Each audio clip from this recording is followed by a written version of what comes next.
Bem-vindos ao canal Miski Makino. Eu falarei sobre diversos assuntos nesse canal, abrangendo psicologia, política, economia, talvez até sobre outras coisas, mas inicialmente eu planejo fazer isso. Então, vamos ao primeiro vídeo. Esse vídeo é para você se você tem ansiedade ou depressão. Agora, eu vou conversar uma coisa, eu não tenho certeza se o que eu vou falar agora serve para você que tem depressão. Mas como as duas doenças são parecidas, as duas doenças são... a ansiedade leva a depressão e a depressão leva a ansiedade. Normalmente elas têm uma certa conexão e elas têm uma proximidade muito alta, psicologicamente falando. Então, eu vou tentar falar de uma maneira generalista. Talvez funcione se você tem depressão. Se você tem ansiedade, eu sei que funciona, porque eu fiz isso e funcionou comigo. Então, vamos lá. É uma série de hábitos e de coisas que você deve fazer a fim de se orientar direito. Primeira coisa, evite o máximo possível redes sociais. Por quê? Porque a rede social, ela libera dopamina. É como se fosse uma roleta russa, tá ligado? Você tem uma chance de acontecer alguma coisa muito foda nesse meio tempo, que você tá usando a rede social, mas na maior parte do tempo não acontece nada. Então, tipo, você gira a roleta russa, bota a bala lá, bum. Não explodiu sua cabeça, bicho, você ganhou, você acabou de ganhar 10 mil, tá ligado? Mas pode ser que aconteça merda também. Assim, também que nem, é igualzinho a caça-níqueis. Você bota um níquel lá, na maior parte do tempo não acontece porra nenhuma. Você só jogou dinheiro fora. Mas tem uma chance em 20 milhões de você conseguir muito dinheiro. Então, tipo, é por isso que a rede social, ela é tão... Como pode-se dizer? Ela é tão atrativa para quem tem ansiedade. Porque o cara, ele fica ansioso se vai acontecer alguma coisa. Puta, será que a pessoa X mandou mensagem? Será que eu consegui um emprego? Será que o empregador mandou mensagem falando que eu tô empregado? Será que a minha avó chegou e falou, eu ganhei na loteria? Tipo, sempre tem a chance de acontecer alguma coisa desse tipo. E também, sempre tem a chance de, tipo, sei lá, você tá flertando com uma mulher. Aí ela responde positivamente e... vamos sair, etc. Bicho. Entendeu? É por isso que a rede social é como se fosse uma roleta russa. É porque... Roleta russa não. Um caça-níqueis eu acho que é mais apropriado. Porque sempre tem chance de acontecer alguma coisa muito foda quando você vai ver as notificações. Por isso você fica o tempo inteiro. Desbloqueia o celular, desbloqueia o celular, desbloqueia o celular, desbloqueia o celular. Então assim, você alimenta uma mentalidade viciosa que te faz ficar ansioso. Por quê? Porque você tem que ficar checando o tempo inteiro. E quanto mais você vai checando, mais você vai fazendo esse ciclo vicioso de checar, ver que não tem nada, esperar que aconteça alguma coisa daqui a alguns minutos, aí checar de novo, você fomenta a ansiedade. Você entra numa mentalidade de ansiedade, basicamente. Outra coisa, você vai fazer agora. Você vai pegar um caderno e você vai escrever duas coisas. Aquilo que você quer ser, tipo, o melhor cenário possível. Vamos supor que você gosta de escrever e você gosta de TI, por exemplo, que é o meu caso. Eu planejo ser um escritor e trabalhar em TI. Por quê? Porque escritor não dá dinheiro e trabalhar em TI porque eu gosto de computadores. Então essa foi a área que eu escolhi, mesmo que eu não seja muito apegado com exatas e que eu não seja bom em exatas, eu escolhi TI porque eu gosto de computadores. Então assim, tá, você vai escrever assim, eu quero ser X, no meu caso, eu quero ser um escritor que trabalha com TI, no tempo livre escreve, e se o meu plano for bem sucedido, no futuro eu vou ser um escritor foda e um cara que mexe com computação foda. Pode deixar um plano merda, não tem problema. Mas é só pra você entender. O que quer que você queira, escreve. Eu quero ser isso aqui. Se o meu plano dá certo, daqui a 10 anos eu vou ser um escritor foda. Por exemplo, no meu exemplo. Certo? E agora você vai escrever outra coisa. Você vai escrever o que, na pior das hipóteses, daqui a 10 anos vai acontecer. Então, tipo assim, na melhor das hipóteses, eu vou me tornar um escritor, um cara foda em TI. Na pior das hipóteses, eu vou me tornar um drogado que se masturba viciosamente, tem vício em pornografia, vício em masturbação. Larguei minha namorada pra ficar vendo pornografia. Entrei pra degeneração e assim por diante. Tipo, virei um mendigo numa sarjeta. Essa é a pior hipótese possível e a melhor hipótese possível. Por que você tem que escrever essas duas coisas? Porque você tem que botar aonde você quer chegar para você conseguir observar se tem progresso ou não tem. Como é que você vai observar se você tem progresso num objetivo que não está clarificado? Então, assim, você só pode saber se você está tendo progresso se você está indo em direção ao seu objetivo. Então, assim, e você sabe se você está ou não. Eu sei se eu estou indo em direção ao escritor, porque eu estudo, e conforme eu estudo, eu estou indo em direção ao meu escritor ideal. Porque, obviamente, o cara que escreve ele tem que saber um monte de coisa. Então, assim, você tem que ter um objetivo. Por quê? Porque o que cria serotonina, o que cria emoções positivas, é o constatar de que você está indo em direção ao objetivo, de que você está progredindo. Isso que cria serotonina, isso que cria emoções positivas. Agora, o que cria posições negativas, o medo, a ansiedade, coisa do tipo, você tem que botar ele atrás de você, em vez de na frente. Então, tipo assim, você tem duas opções. Você pode deixar o medo te consumir e deixando o medo te consumir, ele vai ficar na sua frente, ele vai te atrapalhar. Você fala, mas e se eu escrever um livro merda? Mas e se eu começar a não entender direito o TI, eu começar a ir mal e não conseguir emprego? Bicho, o medo pode estar aí, mas tem um lugar melhor para ele estar. Onde é? Que seria o medo estar atrás de você e você indo o seu objetivo na frente e o medo atrás. Então, tipo assim, o meu objetivo é ser um escritor. Se eu não for um escritor foda e um cara de TI foda, isso aqui tá me esperando. Então, tipo assim, em vez de você falar, eu tenho medo de que aconteça alguma merda na minha trajetória de escritor, não. Você tem que ter medo de não seguir a trajetória de escritor e se tornar um drogado, viciado em pornografia, mendigo, entendeu? Você coloca o seu medo atrás de você, te perseguindo, para você seguir seu objetivo. E o seu objetivo tem que estar na frente. Então você vai na direção do objetivo e foge do medo. Você vai mais avidamente em direção ao seu objetivo e você foge do medo enquanto isso. Então, o seu medo não vai te atrapalhar, a sociedade não vai te atrapalhar em fazer isso. E por que isso tem a ver com ansiedade? Por quê? A sua ansiedade ela é uma coisa que te impede de fazer as coisas por ter medo de fracassar. Isso é uma das 30 mil definições de ansiedade. Uma das 30 mil situações na qual a ansiedade entra, na verdade. Mas se ela estiver te encorajando no sentido de atrás de você tá a pior hipótese possível, ela tá te perseguindo e ela vai te alcançar se você não alcançar aquilo, tá ligado? Então, é basicamente isso. E as emoções positivas que são geradas através dessa perseguição desse objetivo, elas combatem a ansiedade, porque a serotonina ela é um hormônio excludente com os hormônios da ansiedade, que eu não lembro quais são e foda-se, isso é a única coisa que você precisa saber.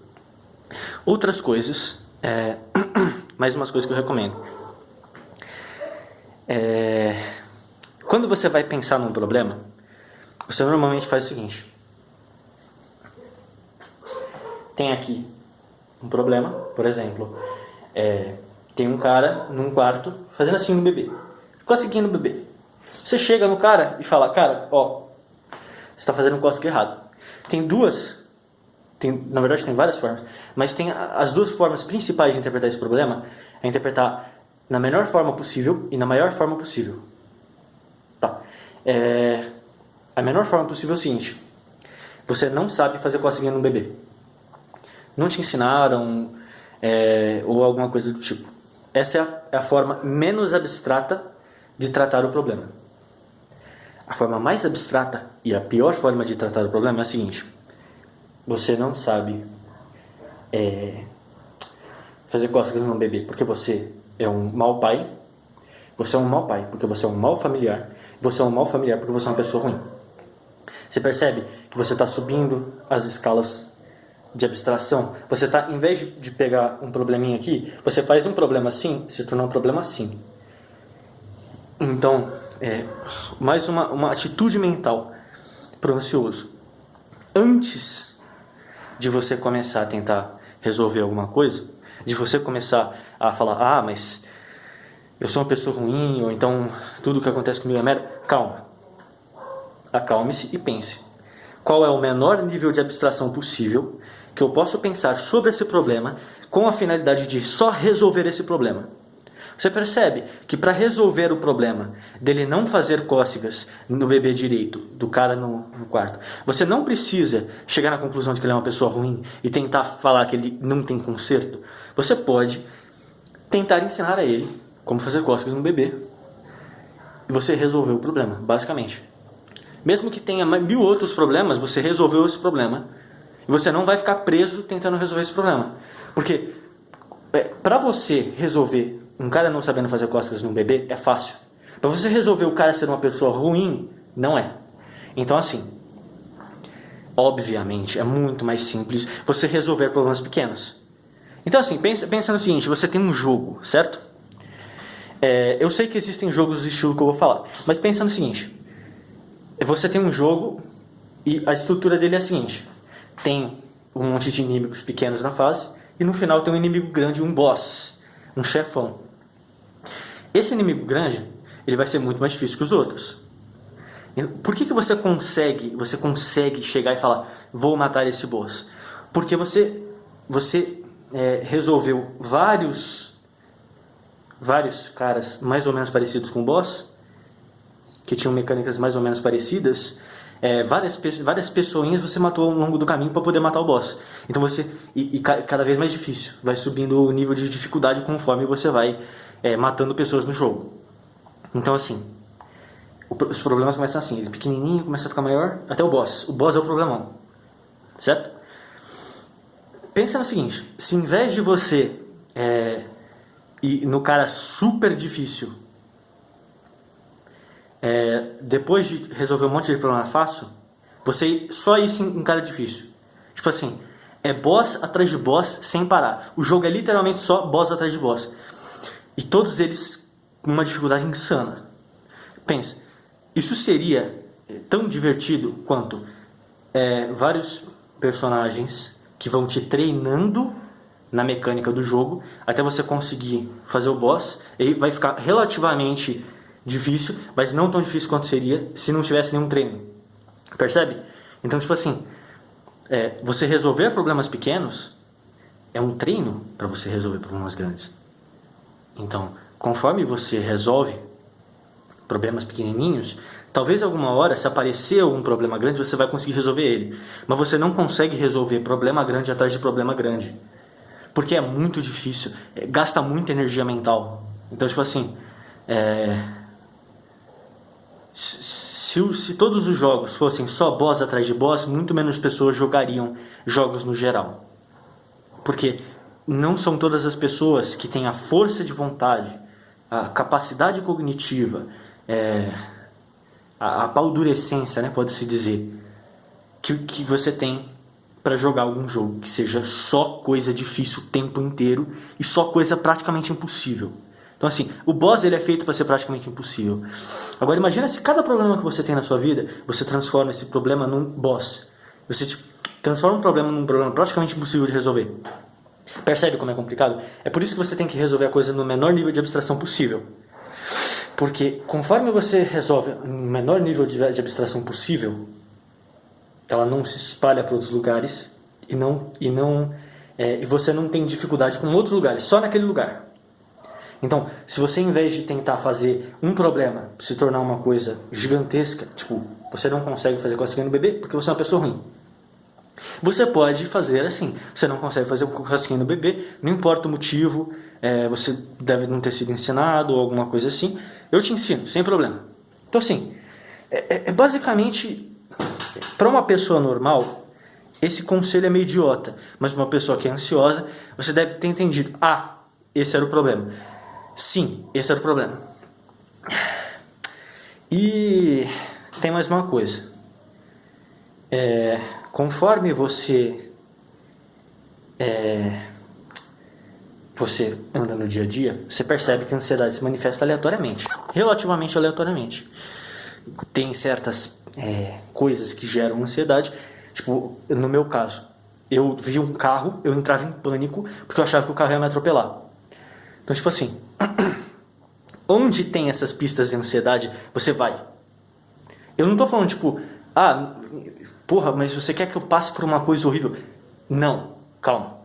O que eu quero dizer é o seguinte: se você enfrentar os seus sintomas de leve, não é tipo você tem pânico de ver carro andando na rua porque você acha que ele vai na sua direção te atropelar. Não vai até um carro andando na rua, porque você vai entrar em pânico e você talvez seja atropelado mesmo. Faça o seguinte: fica na frente de um carro parado, imaginando ele indo na sua direção. Não tem risco nenhum. No seu quintal, no quintal da sua casa. Se você tiver carro, né? Uma certa parte das pessoas não tem. Mas você entendeu. Vai no quintal dos seus vizinhos, foda-se. Enfrenta os seus sintomas da maneira mais... como é que fala? Mais leve possível. Então, tipo, você tem medo de ser atropelado por um carro. Fica na frente de um carro que esteja parado no seu quintal. Imagine ele te atropelando. Você abre os olhos e percebe que não aconteceu nada. Conforme você vai fazendo isso, não é que o mundo vai ficando mais fácil de lidar. Errado. O mundo não fica mais fácil para você. Você fica mais forte. Então assim, você vai enfrentando seus sintomas diariamente. O que eu faço? O que eu faço para enfrentar meus sintomas? Todos os dias, à noite, eu venho até o fundo da minha casa, que o fundo da minha casa é extremamente escuro. E eu abro a porta, dou uma volta no quarto, fecho a porta, vou até o quarto do meu avô, que também é extremamente escuro, abro a porta, dou uma volta, fecho a porta e volto para dentro de casa. O que eu faço ao fazer isso? Eu enfrento o meu medo do escuro, que não é exatamente um sintoma, mas ao você mostrar para si mesmo que não é porque você está com medo que alguma coisa de errado vai acontecer, o seu cérebro aos poucos vai entendendo, e quando ele sente aquele pânico, aquela ansiedade do nada, ele não vai pensar, vai acontecer alguma coisa. Talvez ele pense, talvez eu esteja pensando alguma coisa que não faz sentido. Então assim, essas são minhas dicas para você. Dicas não, né? Isso foi como eu me curei em 4 meses de ansiedade. Não é exatamente curei, eu ainda tenho, mas assim, eu curei 80% dela. Eu tinha alucinações, eu entrava em pânico, eu chorava do nada. Era uma loucura, bicho. E outra coisa que eu recomendo, por mais que isso pareça uma recomendação idiota, vai num psiquiatra e toma remédio por pelo menos uns 6 meses. Por quê? Porque assim, talvez a sua química não seja um problema psicológico, talvez seja um problema químico. Então, ao você tomar os remédios, a química do seu cérebro balanceia de novo. Aí você toma por uns 6 meses, balanceou, porque normalmente você toma por uns meses, balanceia, é normal. Você toma por 6 meses, balanceou a química. Perfeito. Agora você para de tomar. Se prepara, porque quando você parar de tomar, vai aparecer ansiedade de novo. Só que assim, você pode simplesmente... enquanto passa esses 6 meses você tomando remédio, eu sei que é caro, eu sei que dá problema, eu sei que psiquiatra é um saco, mas bicho, 6 meses, cara. Por quê? Pra você ter tempo de conseguir implementar os hábitos que eu te falei. Então assim, você vai no psiquiatra, toma remédio por 6 meses. Isso não vai curar essa ansiedade, só vai dar um alívio. Nesse meio tempo em que você está aliviado, vai enfrentar seus sintomas, vai fazer suas coisas. E quando você parar de tomar um remédio, talvez você não tenha mais ansiedade. Foi o que aconteceu comigo. Outra coisa que é uma dica, eu não poderia dar uma dica melhor. Veja Maps of Meaning, do Jordan Peterson. A lecture dele, Maps of Meaning. Por quê, bicho? Porque foi basicamente... De onde eu tirei tudo que eu tô falando aqui? Maps of Meaning. Então assim, cara... E tem muito mais coisa. Eu te garanto que tem muito mais coisa no Maps of Meaning. Então assim, cara... ou mulher, tanto faz. Se você chegar e falar... Ah, mas isso é um monte de coisa... Beleza, faz uma coisa por vez. Vai fazendo uma coisa por vez. Faz um desses hábitos por 3 meses. Aí depois você volta nesse vídeo e vê de novo. Fala, tem mais esse hábito. Faz mais outro hábito por 3 meses. Aí você vai fazendo tudo ao mesmo tempo. Conforme, daqui a 1 ano, daqui a 1 ano e meio, você já vai ter curado a sua ansiedade. Só que assim, cara, você tem que ser paciente, tá ligado? Você não pode falar, não curou em 2 dias, esquece tudo que você falou. Não, cara, você tem que fazer isso todos os dias, durante muito tempo, pra curar a sua ansiedade, curar a sua depressão, tá ligado? Então, talvez o que eu falei agora se aplique à depressão. Por isso que eu botei no título depressão também. Mas eu não tenho certeza, mas como depressão e ansiedade são doenças muito parecidas, eu tentaria. Então assim, por hoje é isso.